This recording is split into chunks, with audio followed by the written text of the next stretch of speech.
Okay, there we are, guys. We have some Tempests. They haven't been used much this tournament, but it's BricK squad. Let's trust they know what they're doing. Soundwave loves spoilers. I'm Kill2. I'm with Angel Hun. We're looking at Havoc versus BricK squad. Havoc on your left in red have brought 3 Macarials, a Scimitar, 2 Daredevils, a Sentinel, and 3 Dramiels. And from BricK squad, we have a Tempest Fleet issue, a regular Tempest, 3 Hurricanes, a Guardian, Claw, Dramiel, and Tyrannus. It's interesting. I believe this might be the first Claw that's been fielded. Generally, people and teams preferring the Stiletto.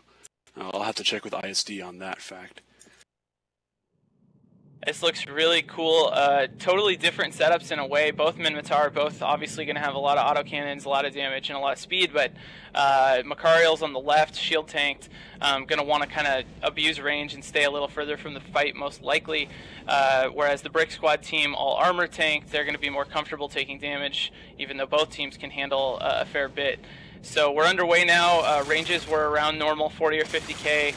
The Tempests came in at 0 on the beacon, and Havoc came at max range. And their Macarial's heading away from the fight, trying to establish that range right now.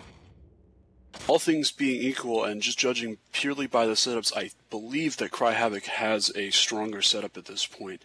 Their E-War, especially from the Sentinels and the Daredevils, should be far more effective against the BricK squad setup, which is really, really light on E-Warfare. Probably looking just to be able to tank and gank, it seems. And we have 1 Hurricane down for BricK squad. I would be surprised if we were getting a lot of damage from those Tempests on anything other than the Macarials, as I just don't think they'll be able to track anything else. Well, I don't know if that's necessarily the case. I'm looking at 1 Hurricane at least. It's not moving at all for whatever reason. Those Tempests real fast. The Fleet Pest came like barging in at 1,200 meters a second to get right on top, and it's running smart bombs, so taking a bunch of drones out. I don't know, though. I don't know if I like this. There's a BricK Dramiel going down right now, as well as the 2 other Frakes taking damage, and the second Hurricane for BricK squad taking a lot of damage as well. Seems like they're not really getting anything done on this Havoc tank. There's 1 Macarial piloted by Mistress Suffering, actually. It's at about half shields, but that's not really enough. Nothing significant right now. The Scimitar are able to pull back some of that. The Scimitar taking some damage now. Maybe that's a target call. Still smart bombs running on the Tempests, but 1 more Hurricane down for BricK squad. It looks really bad for BricK squad at this point. It appears that the Macarials just seem to be picking their own targets. There doesn't seem to be much need for them to even concentrate their fire, as they're just able to overwhelm the tanks of BricK squad.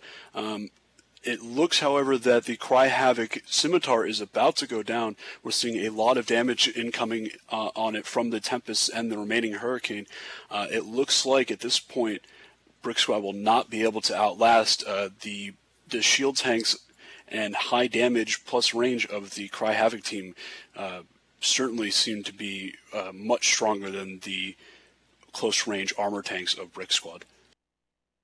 Wow, another Hurricane down. Tempest already in half armor. That Scimitar did go down, not going to matter. In the words of Verone, BricK squad just getting obliterated, or whatever he says. Really not nearly as good of a setup. It looks like the Macarial's definitely making convincing kind of testament to their power compared to different arrangements of the Matar setup that's been popular. I mean, Havoc just seems to be making mincemeat out of the BricK squad tanks. There's just no remote repping going on from the Guardian is able to compensate for this sheer just thunderstorm of damage coming out of Havoc. It's really quite impressive. Even with their Scimitar down, there's no chance for BricK squad at this point. Convincing victory for Havoc, an impressive setup from them, an interesting dichotomy between 2, on the surface, seemingly similar setups, at least with ships, but the Angel Cartel proves superior once again to the pure Minmatar. I don't know if this Macarial setup